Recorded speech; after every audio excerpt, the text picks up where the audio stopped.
And now we're going to be moving on to Chapter 9, Umbrella and Excess Liability and the Residual Markets. So umbrella and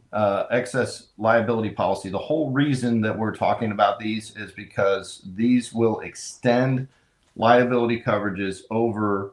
what you originally have under your base insurance policies.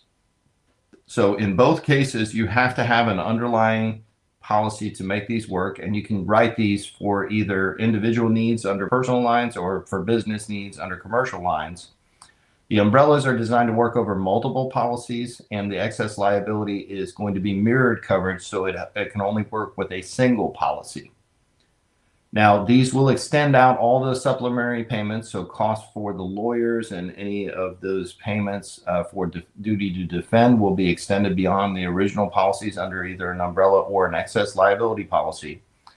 And there is a concept of a situation in which an umbrella does cover a condition for liability that is not covered under an underlying policy. This is not a violation of the umbrella, meaning that the policies did have an underlying policy situation that would cover in those situations, but there are sometimes some things that would fall under the coverage of the umbrella but just do not fall into one of the underlying policies. In this case, what would happen is that there would be a special retention called a self-insured retention, which is like a deductible, which is normally not applied under a liability policy, but in this case would have to be, because otherwise there would be no barrier to making a claim. So in these cases, you would have to have a self-insured retention or a SIR.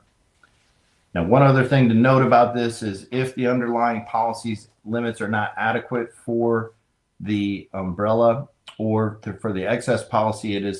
is the responsibility of the insured to make up the difference of what they should have had under the underlying policy. So if for some reason, say you were supposed to have $500,000 of liability on the policy for the underlying policy and you only had $300,000 on that, you would have to pay the $200,000 before any payments from the umbrella could continue.